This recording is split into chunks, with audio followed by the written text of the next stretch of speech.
Bueno, bien, entonces, bien, como pues lo acaba de nombrar Jorge, nosotros venimos a exponerles el día de hoy sobre las percepciones y la cuantificación de conflictos humano-fauna en la zona de amortiguamiento del Parque Internacional La Amistad. En el momento, pues, que vamos a presentar son María Fernanda Flores, Marco Osorto y quien les habla, María Camila Pérez Guevara. Bien, entonces, a modo introductorio, si bien el desarrollo económico pues viene dándose desde una perspectiva antropocentrista, donde el sistema económico pues se mercantiliza y capitaliza, digamos que todo lo que está en el planeta. Por lo tanto, pues enaltece al humano y genera pues una percepción de conflictos a cualquier interacción, cualquier tipo de acercamiento con vida silvestre que atente contra ese bienestar humano o contra ese desarrollo económico. Por lo tanto, digamos que la fauna silvestre se ve obligada como fuente, digamos, principal de recursos a encontrarse en relictos de hábitat representados principalmente en áreas silvestres protegidas. Sin embargo, y como pues es normal para la vida silvestre, pues buscar espacio, buscar alimento, agua, pues obliga a que ellas pues se desplacen, digamos que hacia zonas, por ejemplo, de zonas de amortiguación de estas áreas protegidas. Entonces, al desplazarse, pues aumentan la proximidad de encuentros con la fauna y los humanos, creando pues conflictos entre estos. Por lo tanto, digamos que generar estrategias para poder manejar esas interacciones negativas entre la fauna y los principales grupos de humanos de asentamientos, donde se encuentran principalmente en zonas de amortiguamiento del Parque Internacional de la Amistad, donde hay muchos paisajes agroproductivos, pues es realmente un tema bastante interesante, por lo que pues de ahí se generó eh, nuestro objetivo. Y es caracterizar las percepciones y la cuantificación de los conflictos humano-fauna entre la zona de amortiguamiento del Parque Internacional La Amistad. El área de estudio entonces se llevó al cabo pues en esas áreas de a los alrededores del Pila, que está pues ubicado en el sureste de Costa Rica, de pronto para las personas que no conocen bien este parque, esta área protegida, en la cordillera de Talamanca, entre las provincias de Punta Arenas y Limón. Hay algunas otras características que pueden encontrar en la presentación y quisimos resaltar que nosotros trabajamos con 5 comunidades que están en esa zona aledaña o en esa zona de amortiguamiento del Pila, como son Santa María de Brunca, Violey, Filatigre, Ujarrás y Tres Colinas. Estas fueron pues comunidades, digamos que de diferente índole, o sea, es decir, también comunidades indígenas y también aquellos que tienen como o están enmarcados dentro del proyecto de paisajes productivos, pero también comunidades que trabajan simplemente como unidad familiar en sus trabajos pues, de actividades de agro.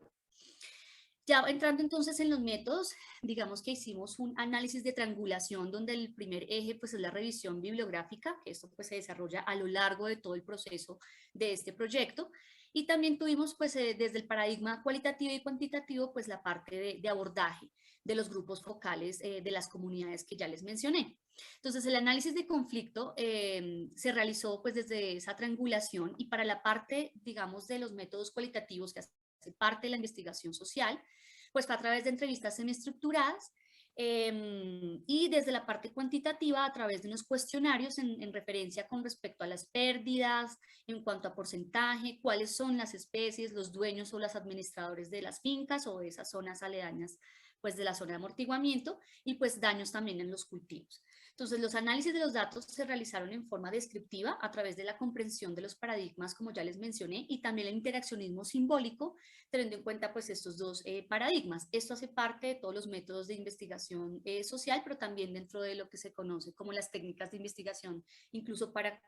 temas de educación ambiental. Entonces, ¿qué encontramos? Encontramos unas percepciones tanto positivas como negativas en las comunidades estudiadas, donde se derivaron unos significados culturales, las cuales fueron construidas con base en esa interacción de aquellos componentes que tuvimos en cuenta y la realidad que cada una de las comunidades pues, nos dieron la información a la hora de tener estos encuentros con ellos. Entonces, como ustedes ven en la siguiente tabla, está el componente de fauna como animales en percepciones dañinos, pero también benéficos, Y allí entonces los significados culturales que la misma comunidad, digamos que nos ayudaron, digamos, como a cómo clasificar y poder hacer como sí, esta clasificación. Entonces están los animales plaga, están los animales mercancía, alimento, pero también como atractivo turístico, como un objeto estético, entonces ahí vemos también pues esa parte de percepción benéfica, o pues objetos simplemente pues de la naturaleza. El otro componente, las comunidades, ¿cierto? Ya que son 5, comunidades, digamos, como abandonadas, por lo tanto el significado cultural pues es eso, un objeto, digamos, abandonado, pero también, digamos, lo que encontramos de algunas que sí tienen un apoyo como mayor a nivel institucional.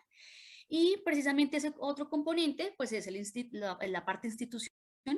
Si están o no desarticuladas, lo cual encontramos que ese significado cultural que se emerge, pues es que las ven como enemigas. Entonces, digamos que estos resultados también nos llevan ya a la parte de ver un poco en términos de números esas percepciones ya en cuanto a las especies. De especies que nos causan pues principalmente daño a estas comunidades, pero también como los que tienen mayor significancia en esas pérdidas para ellos, principalmente en los sistemas de cultivos, pero también para las actividades de ganadería. Entonces, como ustedes ven en la gráfica de la izquierda, encontramos que el 39% digamos, se da para las aves, especialmente para la especie que se llama comúnmente como la pajuila,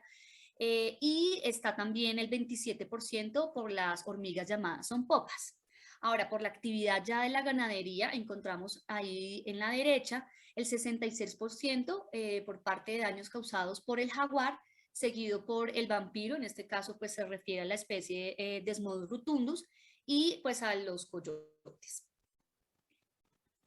Ahora, con respecto, digamos, ya a esa parte digamos, como de pérdidas en términos de números, como ustedes pueden ver ahí en esa imagen, en esa tablita,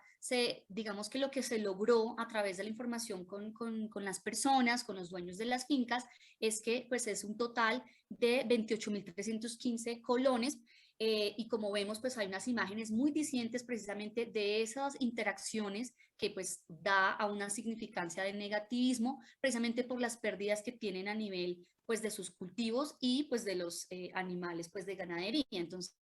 realmente es muy, digamos que evidente o diciende pues estos resultados en cuanto a esos daños y esos significados culturales que también le están generando pues a estas comunidades precisamente por estar tan cerca pues a esta área protegida natural.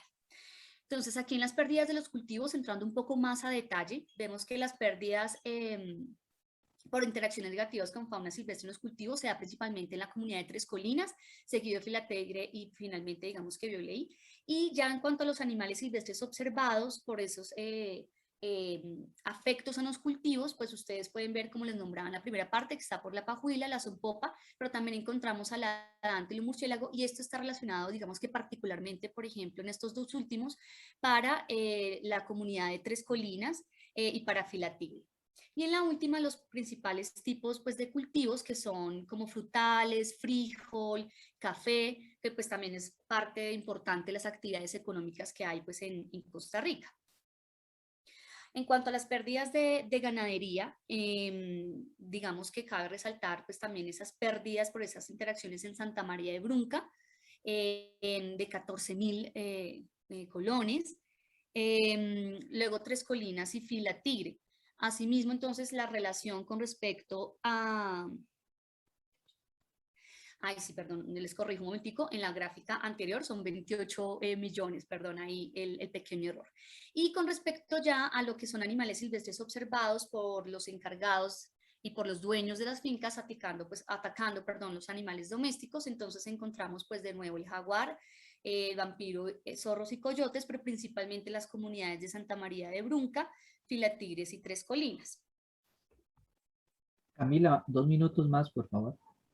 Sí, entonces el trabajo familiar es una unidad muy importante precisamente por esa lógica económica, es una unidad campesina y pues esos significados culturales surgen de esa cotidianidad, de ese precisamente encuentro, de esos conflictos que se están generando con las comunidades. Como ustedes pudieron encontrar en las gráficas, pues Violey y Tres Colinas, digamos que tienen menos afectaciones y tienen de hecho los significados culturales positivos porque tienen, digamos que también un desarrollo o una alternativa de desarrollo en el trabajo,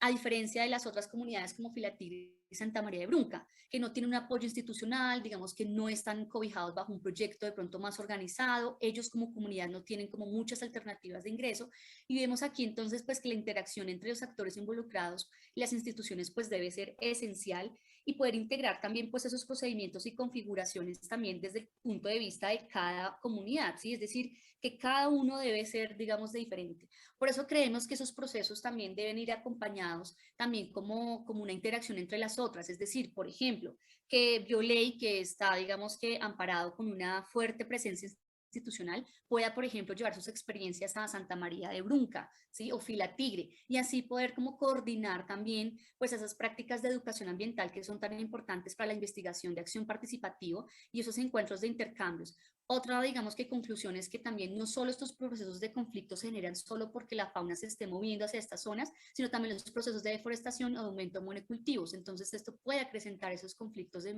fauna y pues por supuesto la pérdida de ecosistemas. Muchas gracias por su atención